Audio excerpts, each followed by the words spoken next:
Aujourd'hui, on va parler d'un sujet très intéressant. En tout cas, il y a beaucoup de choses. On a déjà publié beaucoup de choses depuis le début.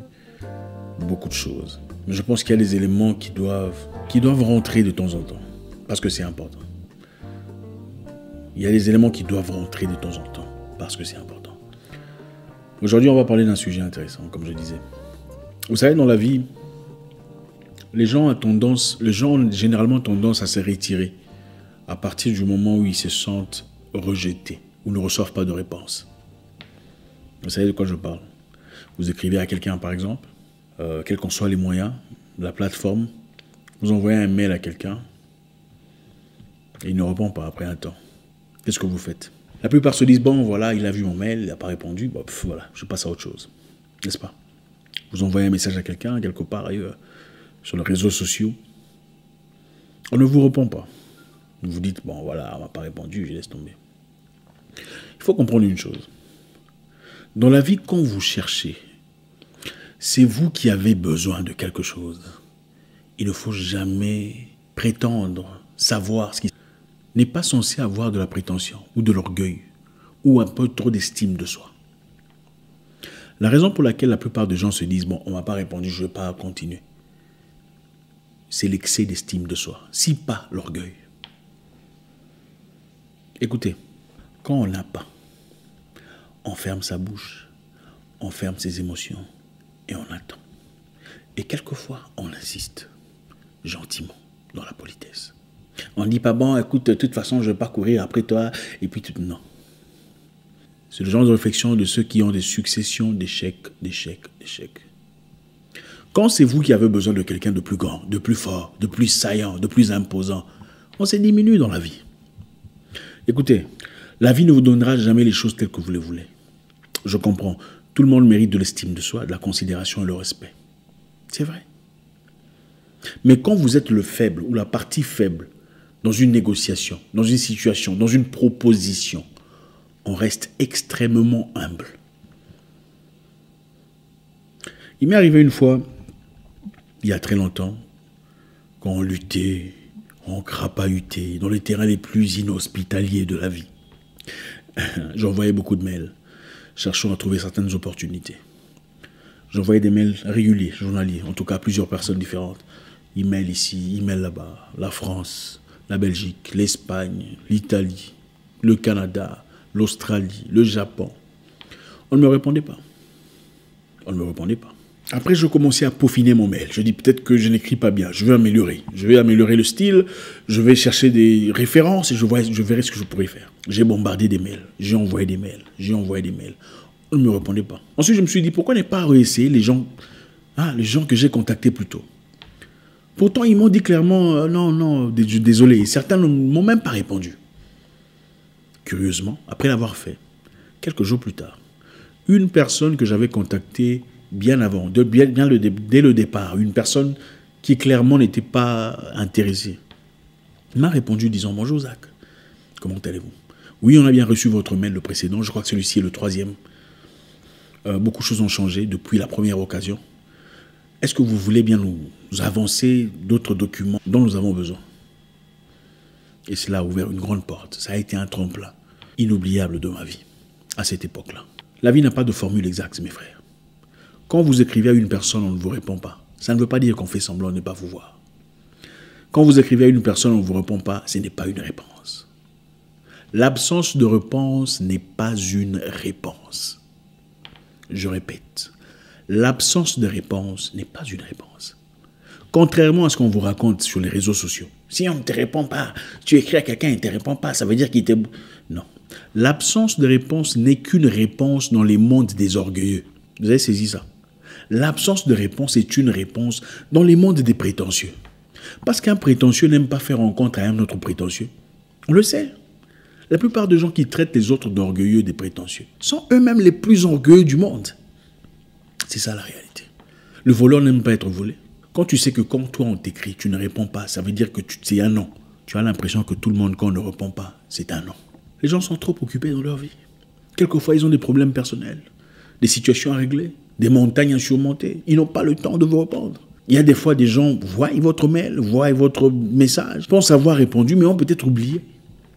Ça ne veut pas dire qu'on ne vous a pas répondu et qu'on vous a négligé et qu'il faut passer à autre chose. C'est vous le demandeur. Le demandeur s'humilie toujours.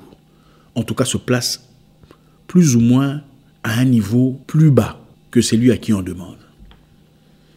Dans la vie, on ne gagne pas tout dans l'émotion. L'émotion, l'effet, en tout cas chez nous, a causé beaucoup de dégâts. Les gens sont incapables de penser au-delà de leurs émotions. Ah, moi, on ne me fait pas ça. Toi, tu es qui? Toi, tu es qui? C'est toi qui cherches. Des fois, il faut insister. Il faut apprendre à dorloter les gens. Il faut apprendre à flatter les gens. Oh, moi, je ne flatte pas, ma chère, tu n'iras nulle part. Tout flatteur vit aux dépens de celui qui écoute. Quelquefois, il faut flatter pour avoir ce que vous cherchez. À partir du moment où vous avez ce que vous cherchez, alors là, on peut dire, je ne flatte pas. Vous n'avez rien. 35 $ en banque avec un gros projet comme ça. Sans budget, mais je ne flatte pas. Je l'ai dit dans le passé, je le dirai encore une fois. Vous envoyez une demande d'amitié à quelqu'un sur Facebook ou sur peu importe. Hein, on ne vous répond pas après quelques jours. Vous éliminez la demande. Ah non, il a vu ma demande, il n'a pas répondu, donc je vais... Non, c'est vous qui êtes bête. Ce n'est pas la personne qui est orgueilleuse. C'est vous qui êtes tellement orgueilleux que vous n'arrivez pas à accepter le fait qu'une personne vous fasse attendre. C'est votre orgueil qui vous tue. Le demandeur apprend à s'humilier. Le demandeur apprend à insister dans la politesse. Le demandeur apprend à venir calmement, gentiment, sympathiquement. Mais malheureusement, dans nos communautés, on ne sait pas comment faire ça. Vous rencontrez une personne qui ne vous connaît pas, vous voulez qu'on vous traite égal à égal. Pourquoi? Pourquoi? Vous cherchez quelqu'un de proéminent, de saillant, de fort, une personne qui a déjà fait un nom. Vous voulez qu'il vous traite de égal à égal. Pourquoi? Sur base de quoi? C'est vrai, vous méritez le respect et toute la considération du monde, mais on va vous traiter égal par rapport à quoi? Parce qu'on ne vous connaît pas, on n'a pas besoin de vous. On n'a pas besoin de vous français, de votre connaissance et tout le bazar. On n'a pas cherché votre présence. C'est vous qui désirez.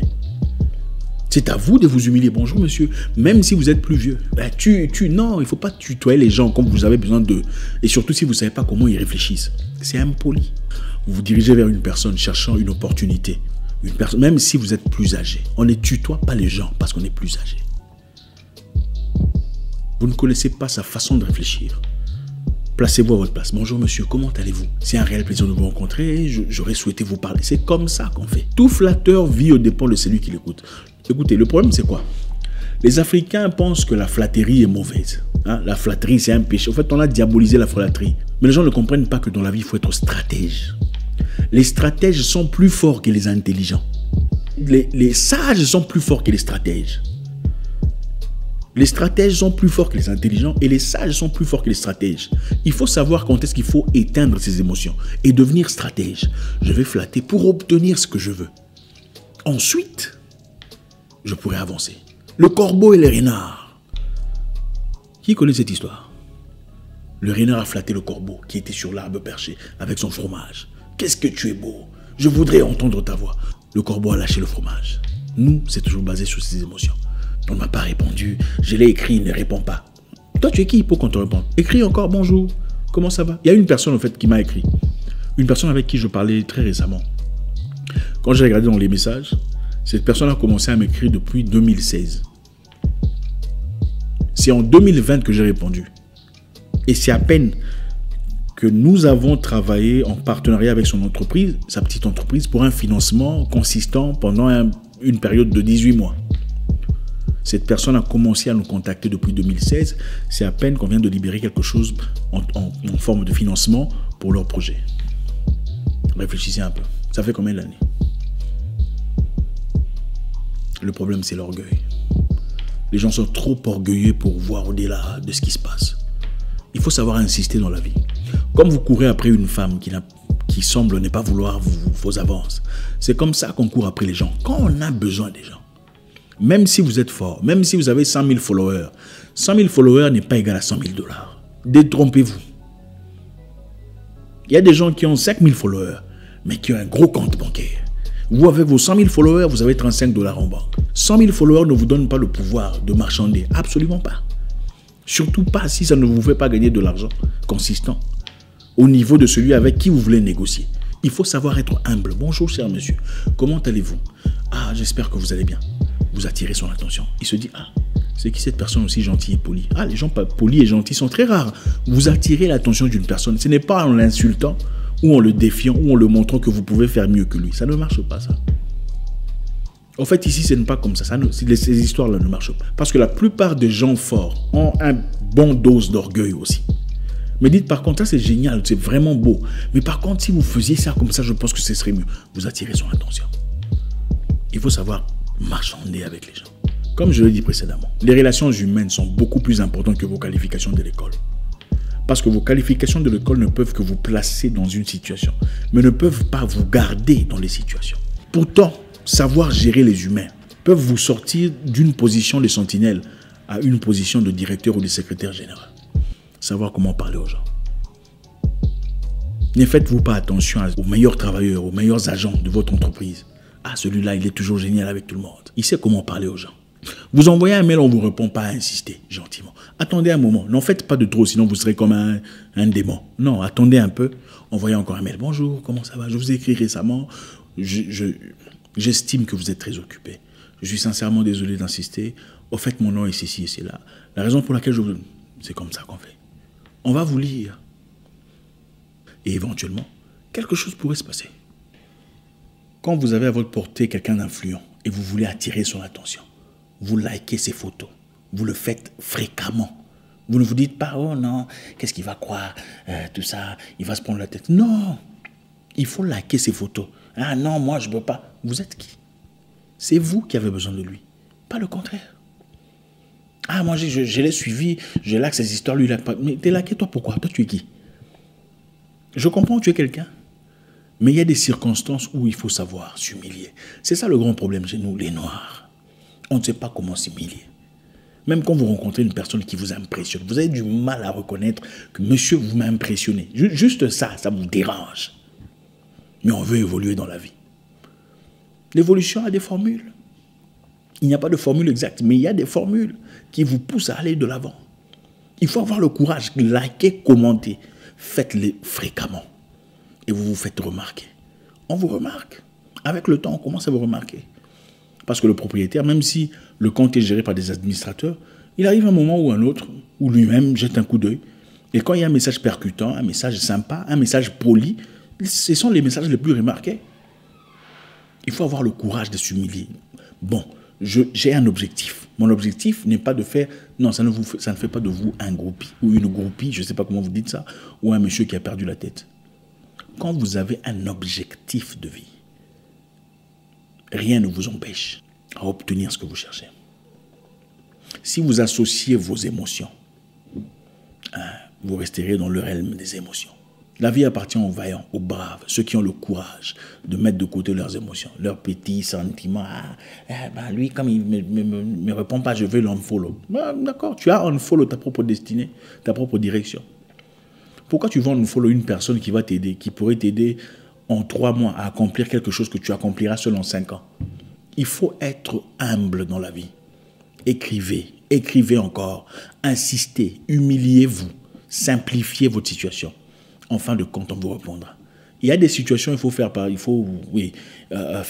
de personnalité. Ça, c'est quand vous avez vos petits copains, vos copines et vos histoires de famille. Quand c'est une histoire d'argent et que vous êtes la partie faible, il n'y a pas de personnalité. Oh, ma personnalité. Oui, vous allez mourir affamé avec 35 $ en banque. C'est ce qui ça. Voilà, c'est ça le résultat. On ne négocie pas avec l'effort, essayons d'appliquer la force ou la personnalité. On applique plutôt le charme, le charisme, le tact, la présence, la consistance. Aujourd'hui, il y a beaucoup de choses à dire, mais je ne pourrai malheureusement pas continuer parce que, faute de temps, je vais devoir décortiquer, découper les choses morceau par morceau. Prochainement, on parlera de comment se placer pour rencontrer des gens influents. Dans la vie, il ne suffit pas d'avoir des belles photos. Il faut être réellement influent. Il ne s'agit pas de ce que vous connaissez ou ce que vous savez, ce que vous êtes capable de faire. Il s'agit plutôt de ceux qui vous connaissent et sont prêts à vous faciliter les tâches. Merci encore infiniment. Écrivez encore. Envoyez un autre mail. envoyez une autre demande d'amis. Soyez patient. Si vous envoyez une demande d'amitié, on ne vous répond pas. Désactivez la demande, renvoyez la demande. Il y a des gens qui reçoivent 500 000, 2000 demandes ou de messages par jour. On n'a pas le temps de tout gérer. Si vous écrivez, on nous répond. Écrivez encore. Comme ça, votre message va passer au-dessus. C'est comme ça qu'on fait dans la vie. Merci infiniment. On continuera prochainement. Pour ceux qui veulent, faites-nous savoir sur les commentaires si ça vous intéresse. Comme ça, on fera une nouvelle vidéo. Mon nom est Zach Moikassa, le guerrier noir. Votre frère.